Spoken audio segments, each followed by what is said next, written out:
Hello, friends. Welcome to another episode of Life Bloom.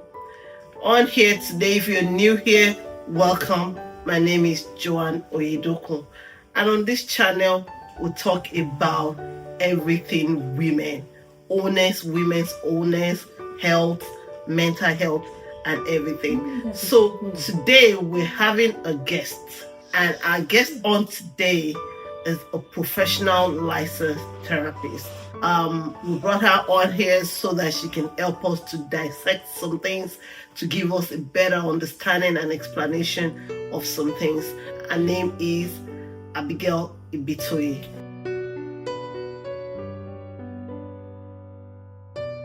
My name is Abigail Ibitoye. I'm a licensed professional counselor, and I love what I do. I love to listen to people.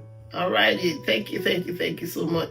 So I think we'll kick off this discussion by asking you to, what exactly is therapy? What's the importance of therapy? The importance of the definition. I might not be able to give like a perfect definition of what therapy is, but I'll just kind of explain what therapy is. Therapy is the help we seek for mental health in this case. There are different types of therapy. You know, we have physical therapy and all of that, which applies to, let's say, if you have physical injuries and all of that, they keep doing physical therapy for you to get better. So therapy in this perspective is, or from this perspective, is the mental health therapy, which is basically to help you manage your mental health, which we all have mental health.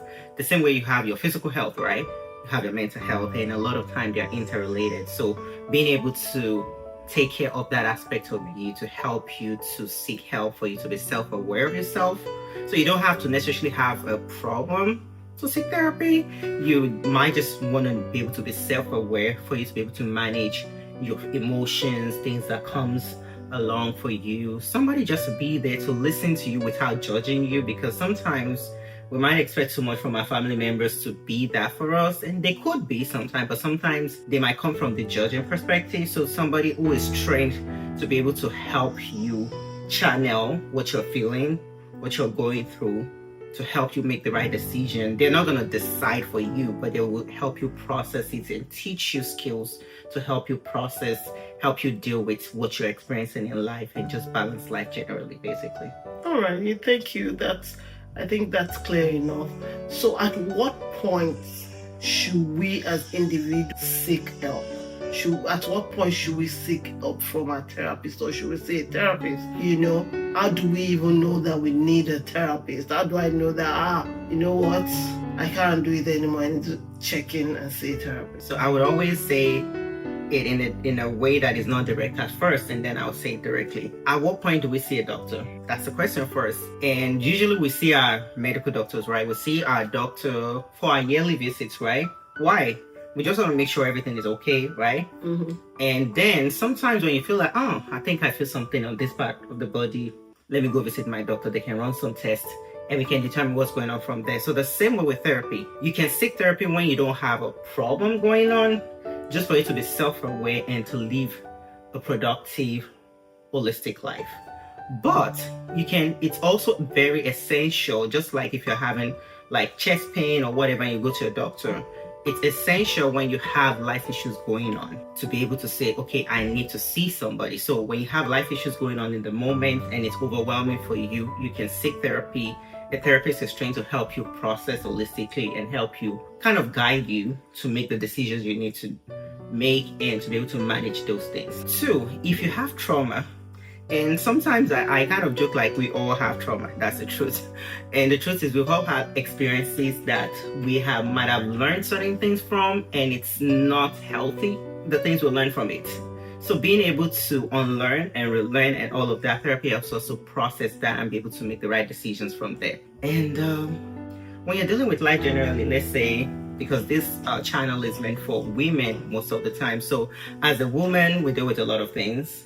You might be single. Let's say you're a teenager at first, right? You're a teenager, you're channeling all of your emotions, and it seems maybe your parents are not getting you that much, even though you love them, they love you, but it just seems like you're having a lot of difficulties. It's okay to seek therapy for your teenager to be able to channel their emotions in the right way and express themselves in a place that the person can hear them and help them channel their emotions. If you're, let's say you're single in the dating world and you're just confused and all of that, you can go to therapy to figure out, okay, how do I go about this? Oh, wow. And, that's interesting. And how do I go about this in the sense that, okay, I've noticed some patterns or what's wrong with me and stuff like that. We'll process it like, okay, is there something going on from your past or whatever? And it might just be maybe you learning how to create boundaries and stuff like that to be able to help you channel that. If you're married as well, hey, you might have issues that you feel like you just want to process or whatnot, whether it's marital issues or just personal issues dealing with new life and all of that, or you just moved and it's like, okay, balancing my life in this new situation that I found myself, a new job, a new place or whatnot, that could be an avenue to seek therapy, basically. Or you are dealing with a medical diagnosis as well, that could be an avenue to get a support system in terms of a therapy to help you process everything going on and make the informed decision. Like I said, a therapist would never say, this is exactly what you need to do. You still have to make your decision, but they help you process and guide you to be able to make a decision on your own. So kind of teaching you and guiding you like, hey, I'm right here with you to experience that. So it could be in any situation, basically. Okay. Yeah, so most of our audience are women because we talk about women-related issues. Part of our audience are also men, right? So we're going to make the discussion a little bit more open and more general so that it covers everyone, both men and women, as you said, that we can reach out to the therapist for. So I think for me, as an African woman, and culture comes in place, I'm going to use myself as an example before I ask the question. I know that there was a time that I was dealing with a lot of things, especially when I had my daughter, my second daughter, and everything that I went through and all that. As I was coming out of the healing process, there was a point that I thought, you know what, I think I need to schedule to see a therapist. And I went back and forth, not because I wasn't open. I've seen a therapist before multiple times. But at that point, I was just like, I don't have depression. I don't have anxiety. I just feel overwhelmed and exhausted with everything that I've been through. You know? And, you know, my head was just not in the right space. Yeah. So I was just like, okay, my back and forth was, okay, do I need to talk to a therapist, or do I just think that just taking time out and resting and just continue on the healing journey will resolve everything for me? And I know that so many other women or men are out there that theirs is cultural. Yeah. You know, because I know that from where we come from, when they hear therapy, it's like, okay, you're crazy. You're already going cuckoo, you know, and all that. So I want you to shed more light on that. To say, use me as your example. What should I have done in that time? I actually got to a point that I logged on. I was about to, I think I sent them an email. The therapist responded back, and I think I just ghosted. I just go to therapy. So what? Because I just thought, you know what, there's no need, you know, maybe I'm rushing things too much, you know, blah, blah, blah, and all that. It's a lot of things you said, and I'm trying to figure out how to be able to dissect that. Basically, if you are going through a lot of extreme emotions, usually which are negative emotions, and you have to ask yourself, do I think I need therapy or whatever, then you need therapy. Okay. Because it helps you to be able to, it's an avenue to vent and be able to put your thoughts into words and have a better plan for what you're experiencing, basically. And a lot of times I tell people, when you're getting overwhelmed with things, let it out of your mind. Talk about it. But talk about it with somebody who is trained. Because sometimes what happens is, maybe we have people around us and we spill to those people, and those people are like, I don't know what to do to you. Yeah, they complicate the matter. Or they're trying to help, but they end up doing something that is not what we're actually asking for, and then we kind of hold grudges against them because, hey, they're not trained to do that for us. But when you're going to therapy, the therapist is able to help you process and put all those thoughts. Like, I'm not sure what I'm experiencing. I don't even know if it's like I'm sad or I'm just numb or I'm overwhelmed because all of this is going on. They help you put it into words, and they can guide you to be like, okay, I think these are all the experiences you're experiencing. Whether you meet the criteria of DSM-5 to diagnose you with depression or anxiety or whatever it is, either way, you're dealing with emotions. So let's figure out what are the things that are triggering those emotions. Is there a way to be able to help you plan it better? We're not saying you're incapable of doing that necessarily, but sometimes we all need a guide. We all need somebody beside us to say, I got this. And a therapist is somebody who is trained to say, I got this. Your family members can try, or friends can try. It's a win or lose. But you can go to a trained person to help you in that line, basically. And I think when you were talking about maybe your mind going to, you go set the person or whatnot, sometimes what I believe is unconsciously, because of the culture we're raised, even though some of us have been conscious about, okay, I know this thing is not serving me, so I need to let it go. But it's still hard to do certain things because it's not just what we're used to. And our formative years are very important. The things we're used to in our formative years, how we've been thought certain things, how we've been guided, it's still part of us, whether we like it. Even when we're unlearning and all of that, there's still that struggle. So it's kind of in our mind here, we know, but deep down here, there's still certain belief. So it's kind of like a contrast most of the time. Like, I know I need this, but do I really need this? I'm a strong woman, I can do this. Or I'm a strong man, I can do this. Like, I got this, I've done it before. But like, hey, it's okay to depend on somebody sometimes. It doesn't make you weak, I tell people, just because you ask for help doesn't make you weak. No, you just need help in this instance. We all need help in certain instances, and that's fine. No matter who you are, you can't do everything yourself. That's it. We need people's help. Mm-hmm. So just see it as a therapist, somebody you're seeking help. The same way you go to the doctor, like, hey, I need help in you can't diagnose it. Even if you diagnose yourself, like, oh, I think I'm having a headache or whatever it is, you still need the doctor's help to be able to maybe do the test, channel it, because they went to school to study that, and they can help you channel it in the right way, basically. So it doesn't mean you're a weak person. No, it means you're human, and human being, we're meant to be there for each other. We're meant to support each other and ask for help. And you're just asking for help in that line. It doesn't make you less of a human or weak. I know you touched in the area of our culture, the culture we're raised and everything. So do you want to speak a little bit about the stigma that still goes on in our culture and why a lot of people, especially men, are not open to therapy?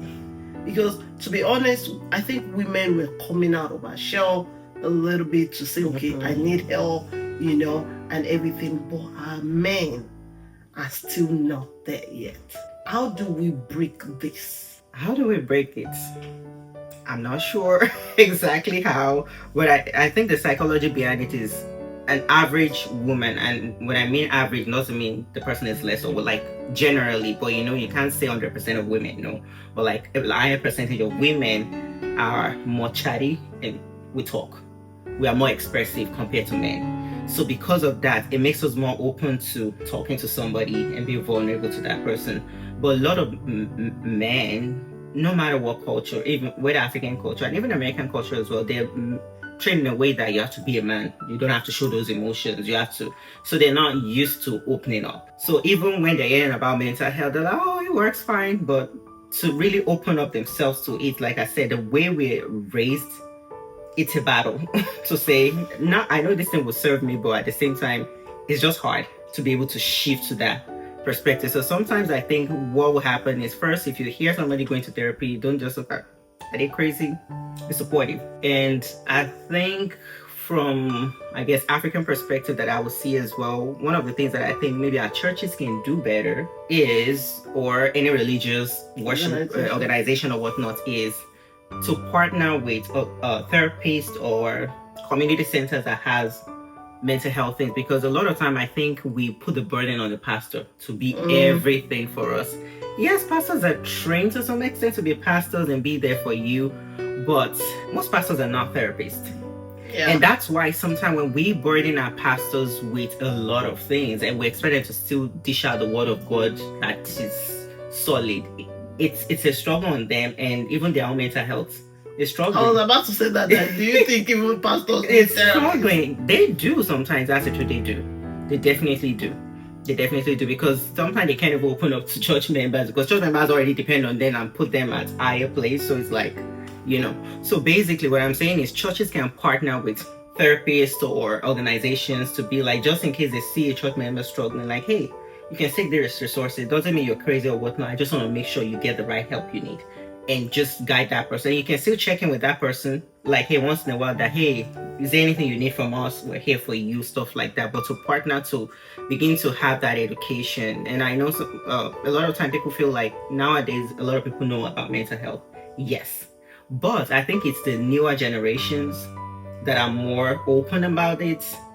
The older generation, I would say 40 plus, but I don't want to put everybody in one bracket, because some people who are 40, 50, whatever, they're open to it. But I'm just saying a large chunk of those people in that bracket, a lot of time they're still not open to it yet.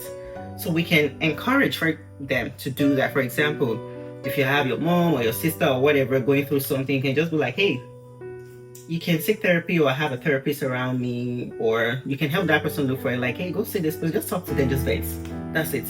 It doesn't mean something is wrong with you, but I've seen that life has been going on, and you just need somebody to vent to that is neutral, and they can just listen to you and encourage you, or teach you skills, or guide you on how to be able to handle these things, basically. So maybe that's one of the ways we can remove the stigma, to encourage people around us and not make them feel like they're crazy or something is wrong with them, just to encourage them and be there for them, but channel them to the people who are trained to be able to help them. I think that would help.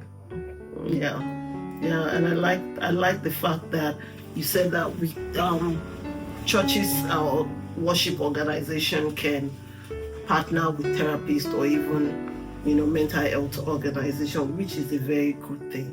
Because to be honest with you, I think that a lot of us Christians, we suffer too much with a lot of mental health issues that we don't deal with, and in one way or the other it shows up in other things that we do, whether we like it or not. So that's one thing. So one of the questions that I also wanted to ask you is, so on this channel we talk about endometriosis, women's health, PCOS and everything. And all this condition, infertility, has a way of affecting our emotions. Especially for somebody like me that had endometriosis, which was very painful for more than half of my life.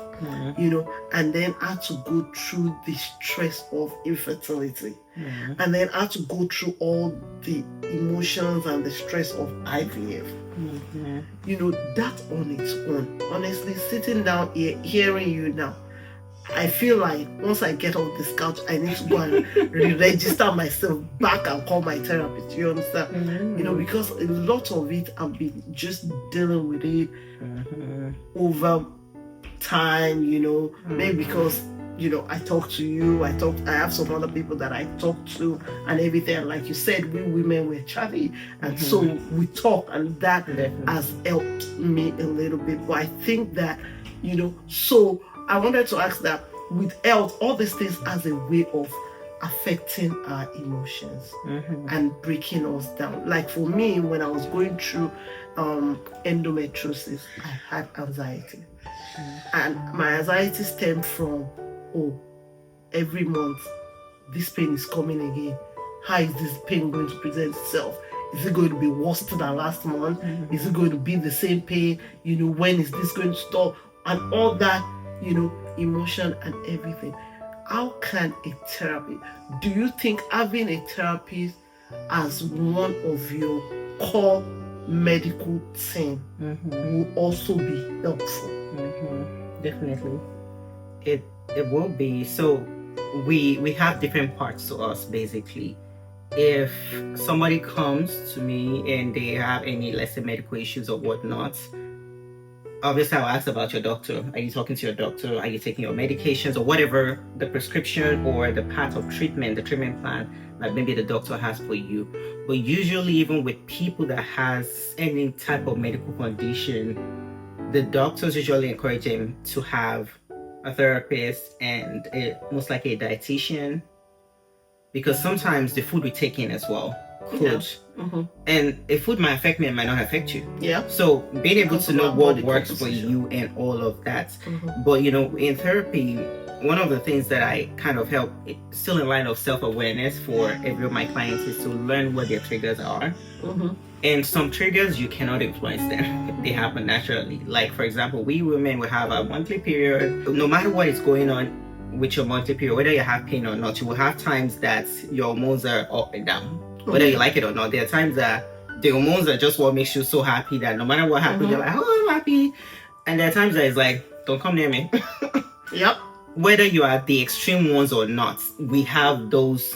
So being aware of that, a lot of time, I'm always kind of having that conversation, like being aware of that. And especially if you know that yours is usually painful, being aware of that and planning things that would help you in that season. And what I mean by season is, let's say you have your period for 5 days and that's the time that it's a lot of pain.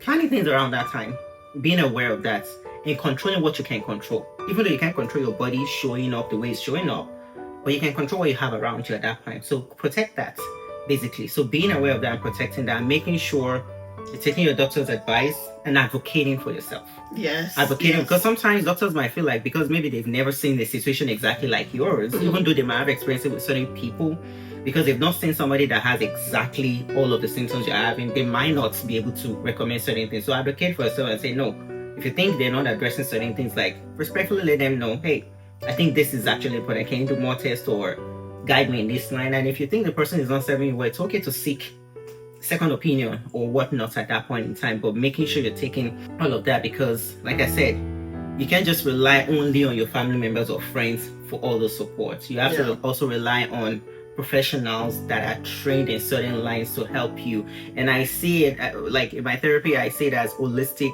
Holistic, your holistic self. So we are our body, our mind, your spiritual self, all of that, they are all interwoven. So being able to make sure you balance all of that, it's very important. Whether you have endometriosis or whatever illness you're dealing with, basically, it's very important to balance all of that. So what I wanted to say is, because we talk about women's related issue, and one of our goals is also to create the awareness for people to better understand this condition so that they can better advocate for themselves. And one of the goals is to also help the girl child, because I personally don't want to see any girl go through the kind of pain that I went through. So having said that, I have a daughter right now who is a teenager. And with being a teenager comes with a lot of different emotions and all that. At what point do us as parents feel it's okay or encourage even our children to seek a therapist's help? Because sometimes I know that sometimes as a child, if you tell your parent that, oh, I'm going to see a therapist, they'll be like, are you okay? What's the problem? You're not paying bill. You are eating free food. You have roof over your head. You know where the only problem you have is to go to school and everything. But it's more to it than that.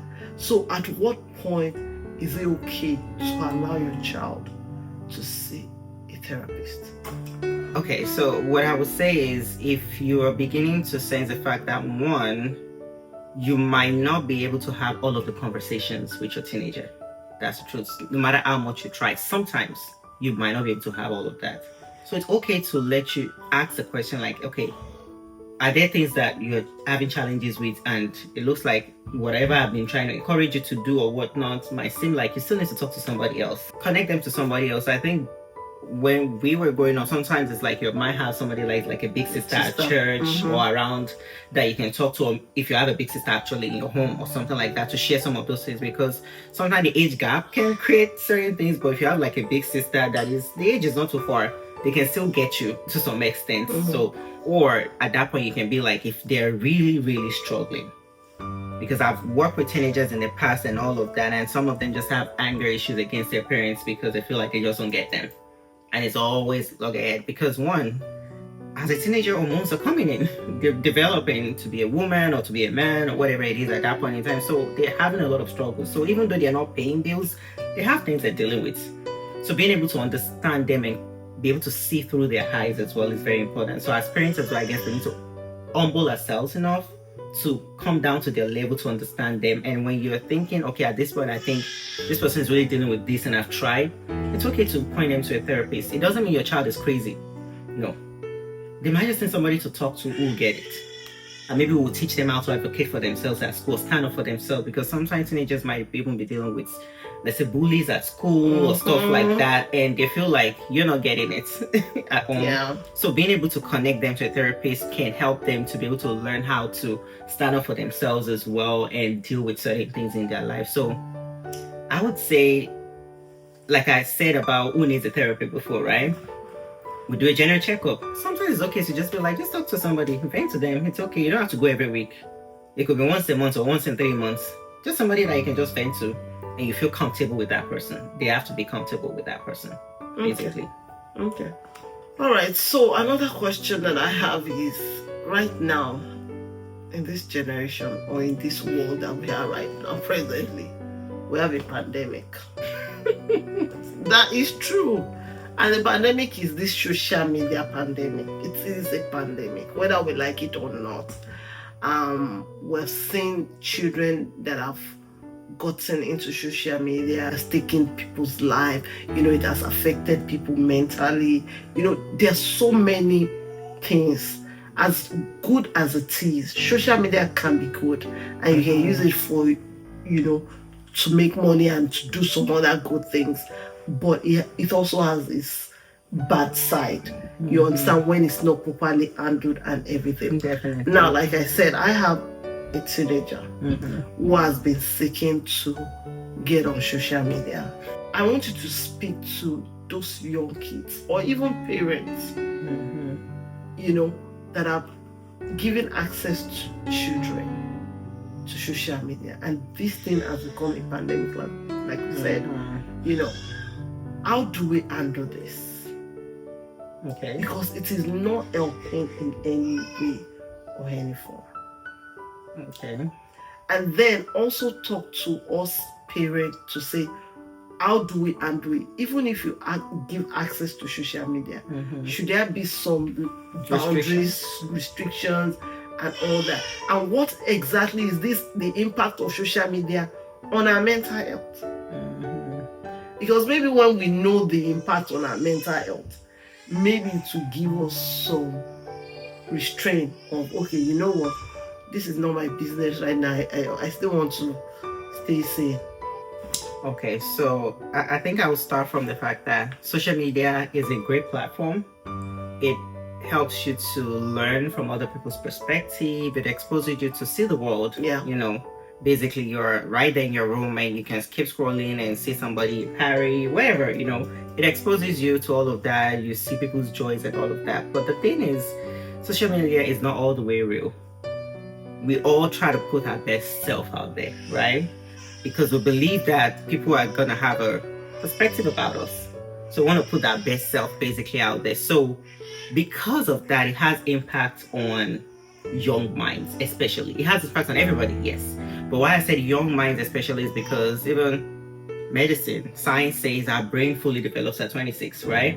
So if your brain is still developing and what they're saying is the world that is not all the way real, but it's seeming real to them because that's where they get the validation and all of that, it might affect them all the way. And, there's research around the fact that the rise of depression and anxiety among teenagers especially happened around 2012, 2013, which is around the time that social media was beginning to get popular and all of that, because everybody wants to be on social media, they want to look good, and they want to look certain way and stuff like that. So it's beginning to have a toll on their mental health. So like I said, with teenage comes hormones.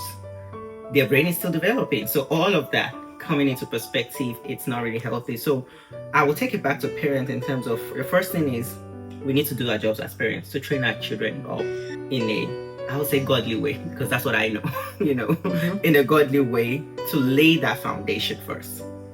And not just about God, no. Balance things up. Don't just say everything, just pray about it, just pray about it. There's something you have to have a conversation. It's not just about just pray about it, no. Have a conversation. Yeah. But at least the fear of the Lord should be there. Have conversation, relate with them. And the thing is, they might say something. For example, if your child is like, I have a crush, like, I bind that in Jesus' name. No, that's not the point. Have the conversations around this and guide your child, I would not put an age to when to expose your kid to social media.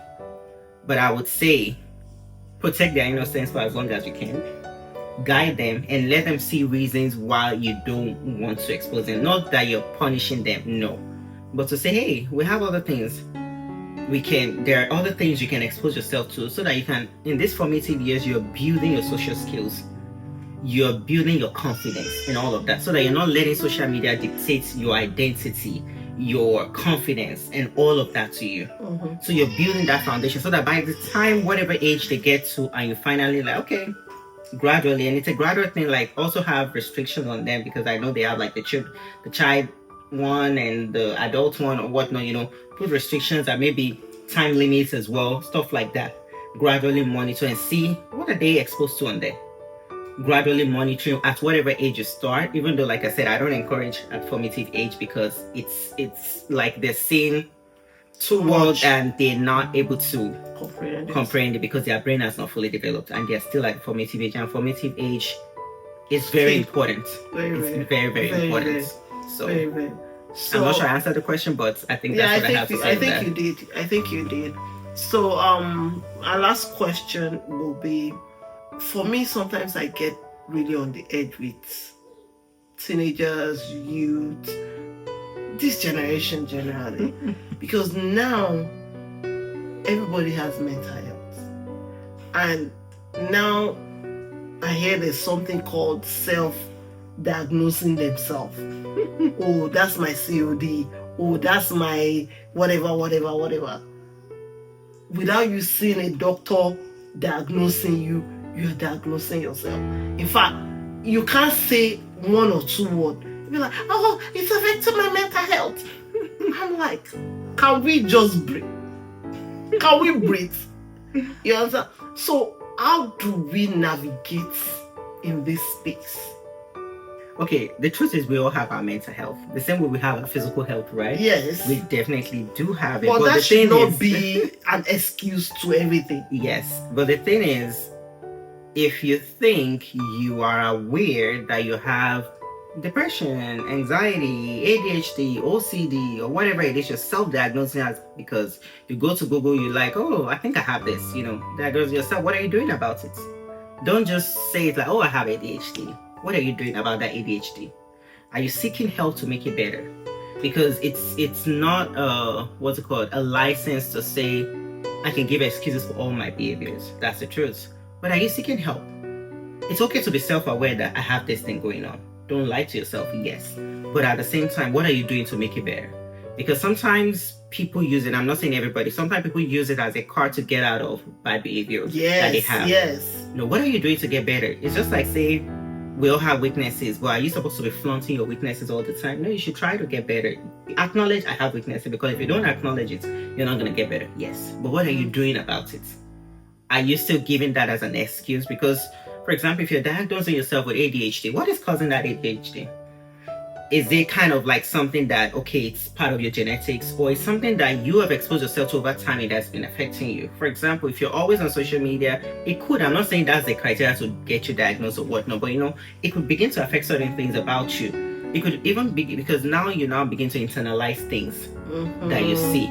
Maybe, for example, you posted on social media and somebody commented something bad, and then you start thinking, oh, I don't think I'm beautiful enough, or I don't think I'm this or whatnot. And then you internalize it and it begins to affect you, So being able to say, okay, I want to seek help to figure out where is this coming from. I always tell myself, when you have an emotion or something going on, ask yourself, where is this coming from? It might come from maybe something you haven't healed from. Address it. Don't just say, oh, I have this. Address it. How do you get better? That should be the key. Not necessarily saying, oh, I have OCD. It's my OCD. Yes, we get it. You have OCD. What are you doing about the OCD? That's the question. What are you doing now? You should do something about it. Is it everybody that we have OCD? Is it everybody that we have ADHD? Or what do they call it? I would say a lot of time people are not qualified to say they have something until they visit a professional and you get assessed to say, okay, you meet the criteria to say you are fully diagnosed with OCD. Or you're fully diagnosed with depression, whatever it is. So you have to meet criteria. And I think sometimes the truth is, okay, for example, I say we all have anxiety. Yeah. But does it mean we all meet the criteria to say you have generalized anxiety? No. But anxiety is inborn. We all have emotions, right? Sometimes you get sad, yeah. But does it mean just because you're sad, oh, I'm depressed again? No. Sadness is not enough to diagnose depression, you know. So basically, being aware of saying, oh, I get sad, it's emotions, it's our mental health generally. Like I said, we all have mental health. It's just like you're stressed and your body is achy. It's normal. What do you do at that point? You rest, or you take things slow to make sure you don't keep exposing yourself to that. If not, your body will give way at one point. You know. So basically, the same thing as well. When you get sad, okay, figure out, okay, what's making me sad? Is there something I can do about it or whatnot? You know, figure out that instead of just saying, oh, it's my depression, it's my anxiety, or it's my whatever. You know, emotions are normal. We're human. Thank you so much. On this note, this is where we will draw the curtain and end this recording night. But before we let you go, like I said, our guest today is a professional licensed therapist, and she has her own practice called Fresh Insight. Can you please tell our audience about Fresh Insight? Okay, Fresh Insight is God's private practice, my private practice, whatever you call it, basically to help people. And like I said, my goal is the holistic self, to say you're able to take care of your mental health and also address every part of your life that needs addressing to help you live a productive, holistic life, basically. So I do mental health therapy to help people dealing with depression, anxiety, ADHD, dealing with life, even if you don't meet a criteria of any diagnosis, dealing with whatever it is you call it, and trauma as well. I think trauma is my new niche that I've been trying to, you know, get more education on, to just make sure I help people, because I noticed that almost everybody has one trauma or the other, even if you're not meeting the criteria of PTSD. Like I said, we all have things we've learned from the past that we're reacting from it unconsciously, whether we like it or not. So being able to just help people heal from that emotional trauma or emotional experiences, I'll call it experience, so that we don't all say, oh, I have trauma. No, from those experiences that might have hurt us in the past, or whether we're aware it has also hurt us or not, being able to just be aware of it and be able to heal from it, basically. So that is what Fresh Insight does, and give the emotional support. All right, so where can they find you? Okay, I can be found on social media, Fresh Insight, on Instagram, on Facebook, Fresh Insight LLC on Facebook, and Fresh Insight by itself on Instagram.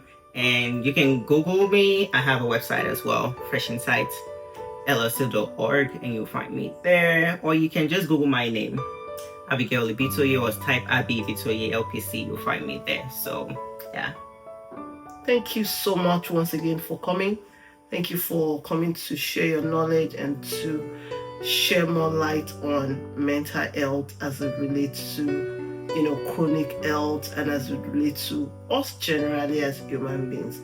Thank you so much. We truly appreciate your presence here tonight. Thank you. And this is where we will draw the curtain for this video. But before we leave, do not forget, subscribe, share, comment, and like. And we will see you in our next video. Thank you so much, and have a blessed day. Bye. Bye.